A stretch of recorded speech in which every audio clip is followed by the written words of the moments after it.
ये कहानी वर्षों पहले की है, जब केशवापुर में रानी शुभांगी दर्द से बिलख बिलख कर चिल्ला रही थी, क्योंकि केशवापुर को राजकुमार या राजकुमारी देने वाली थी। इधर रानी शुभांगी के कक्ष के बाहर केशवापुर के महाराज राजा सत्यम सिंह राठौर रानी शुभांगी की दर्द भरी चीखों से काफी सहमे हुए थे। वो देवी माँ से यही प्रार्थना कर रहे थे, होने वाले नवजात शिशु और रानी को कुछ भी न हो, क्योंकि विवाह के 12 साल बाद रानी शुभांगी गर्भवती हुई थी। और इधर रानी शुभांगी दर्द से बिलख बिलख कर दर्द भरी आवाज में कहती है, कुछ करिए देवी माँ, मेरे प्राण हर लीजिए, पर जो इस दुनिया में आने वाला है उसको बचा लीजिए, और इस महल पर उस डायन औरत का श्राप को हटा लीजिए, कृपा करो माँ, कृपा करो माँ।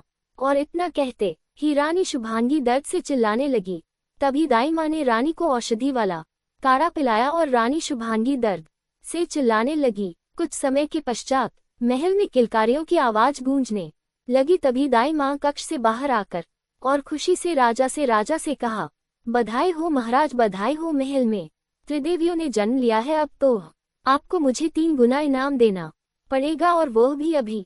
राजा सत्यम कुछ नहीं समझे और न समझते हुए हाव भाव में कहा, दाई माँ, आप क्या कहना चाहती हो, साफ साफ कहिए, त्रिदेवियों से आपका मतलब क्या है? आखिर रानी और बच्चा सब ठीक तो है? दाई माँ हंसते हुए बोलती है, आपके इस श्रापित महल से श्राप का साया हट गया, और महल 1 नहीं 2 नहीं बल्कि 3 कन्याओं के कदम पड़े हैं। मेरा मतलब रानी को 3 कन्याओं को जन्म दिया है, और रानी भी सुरक्षित है। राजा सत्यम कुछ कहते तभी रहा सत्यम की दूसरी पत्नी रानी कला आती है, जो 7 माह गर्भवती है। तभी वो चतुराई भरी आवाज में राजा सत्यम से कहती है, महाराज, जब तक इस महल में को वारिश वो, मेरा मतलब कोई राजकुमार नहीं आ जाता है, तब तक इस महल का श्राप कैसे दूर हो सकता है? और वैसे भी महाराज जुड़वा बच्चे सुने हैं, लेकिन जब महल में 3 बच्चे आए हैं तो अपशगुन होता है। राजा सत्यम कड़क भरी आवाज में बोलते हैं, आप कुटिल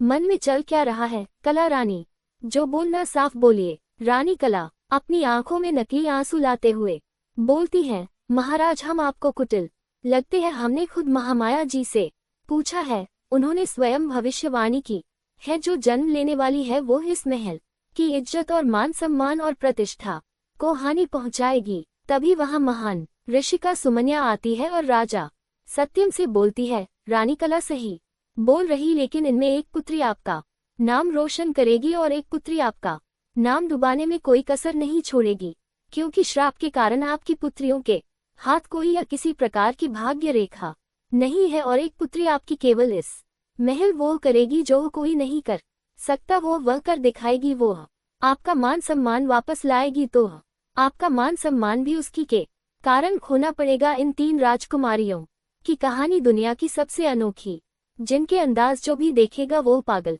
हो जाएगा। यह एक नया इतिहास रचेगी, इनके कारण महान इतिहास लिखा जाएगा। तभी काली विद्याओं में पारंगत काल ऋषिका महामाया आती है और रानी कला की तरफ कुटिलता भरा इशारा करती है, और राजा सत्यम और ऋषिका सुमन्या से कुटिलता भरे शब्दों से बोलती है, पहले 3 नन्ही राजकुमारियों के दर्शन तो कर लो, मेरा मतलब माँ का प्यार तो इन्होंने ले लिया, अब उन्हें पिता का प्यार तो मिलना चाहिए। राजा सत्यम दाई माँ को अपने गले में पड़ा पीत स्वर्ण कमल हार देते हैं और रानी शुभांगी के कक्ष में प्रवेश करते हैं, और राजा सत्यम हर्षित होते हुए बारी बारी से तीनों राजकुमारियों को अपनी गोद में लेते हैं और महान ऋषिका सुमन्या से बोलते हैं, अब आप इनका नामकरण अभी कर दीजिए, जिससे इनको इनके नाम से खिलाए। तभी ऋषिका सुमन्या बोलती है, तीनों राजकुमारियों के जन्म 3 नए नक्षत्रों में हुए हैं, और ये नक्षत्र बहुत ही जल्दी परिवर्तित हुए, जिससे इनके नाम होंगे आज से बड़ी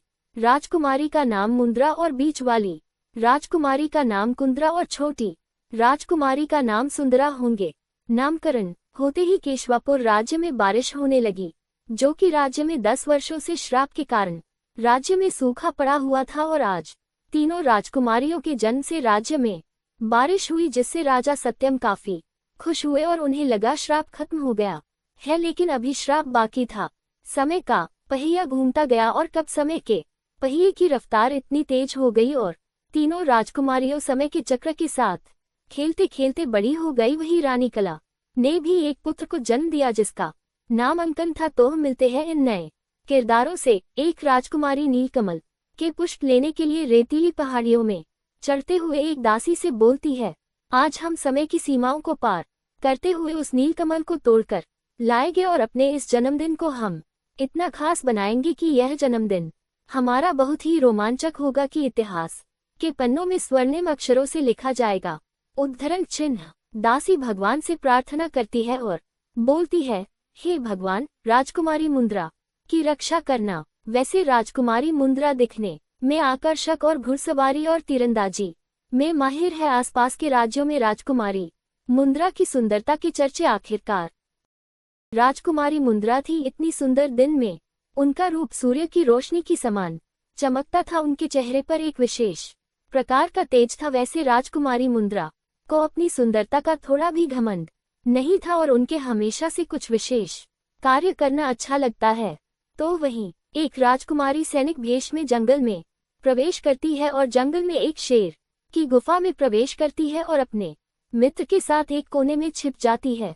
और तभी उनका मित्र बोलता है, कुंद्रा, अगर शेर ने हमें ही अपना शिकार बना लिया तो हम जिस कार्य के लिए आए हैं वो असफल न हो जाए। तभी राजकुमारी बोलती है, हम जिस कार्य के लिए आए हैं वो कार्य अवश्य सफल होगा। वैसे राजकुमारी कुंद्रा शेर की पूंछ का बाल लेने आए हैं और वह इस कार्य में सफल भी हो जाती है। वैसे राजकुमारी कुंद्रा में राजकुमारियों वाली अर्थात उनमें कोई लड़कियों वाली बात नहीं है, बस उनमें मर्दों वाली बात है और उन्हें मर्दों की तरह शिकार करना, तलवारबाजी, घुड़सवारी और उन्हें लड़कियों की तरह सजना संवरना बिल्कुल भी पसंद नहीं है। बस उन्हें मर्दों की तरह रहना पसंद है। तो वही दिखने में सुंदर और शांत हृदय और कोमल आकर्षक राजकुमारी सुंदरा गाय को चारा खिला रही थी। तभी केशवापुर का नालायक राजकुमार अंकन पीछे से आकर राजकुमारी सुंदरा को डरा देता है, जिससे राजकुमारी सुंदरा काफी डर जाती है क्योंकि राजकुमारी सुंदरा काफी मासूम थी और राजकुमार अंकन एक बिगड़ा राजकुमार था। साथ वो काला जादू करना काल ऋषिका महामाया से सीख रहा था और वो तीनों राजकुमारियों से नफरत करता था। आखिर क्यों? तभी राजकुमार अंकन के दोनों कंधों पर कोई तलवार रख देता है, जिससे राजकुमार अंकन काफी डर जाता है और वो कोई और नहीं, एक तरफ राजकुमारी मुंद्रा और दूसरी तरफ राजकुमारी कुंद्रा थी। तभी राजकुमारी कुंद्रा अंकन से बोलती है, अगर तुमने सुंदरा से कुछ कहा तो तुम्हारी गर्दन और हमारी तलवारें तुम्हारा सर कलम कर देंगे। राजकुमार हंसते हुए बोलता है, अगर आप दोनों मेरा सर कलम करेंगे तो आपका सर कलम हमारे पिताश्री कर देंगे, इसलिए संभल कर रहिए राजकुमारी, वरना वो दिन शेष नहीं जब आप तीनों ही नहीं बचोगी, समझी। राजकुमारी कुंद्रा गुस्से में कुछ कहने ही वाली थी कि लेकिन राजकुमारी मुंद्रा उन्हें रोक लेती है और राजकुमारी मुंद्रा बोलती है, अब हमें महल चलना चाहिए, वरना पिताश्री ने जो हमारे लिए विशेष आयोजन करवाया है हमें उसमें पहुंचना होगा। और कुंद्रा, तुम महल के पीछे से आना जिससे किसी को शक न हो, समझी। चलो पहले तुम निकलो। ये सब बातें राजकुमार अंकन सुन रहा था और मन ही मन में उसने कहा, इस बार कुंद्रा इस बार महल नहीं पहुंच पाएगी क्योंकि हम उसे पहुंचने भी नहीं देंगे। आखिरकार महल का श्राप क्या है? क्या राजकुमार अपने मकसद में कामयाब हो पाएगा? गाइज, अगर वीडियो पसंद आए तो वीडियो को लाइक और चैनल को सब्सक्राइब करें और कमेंट में बताएं कि वीडियो कैसी लगी। धन्यवाद।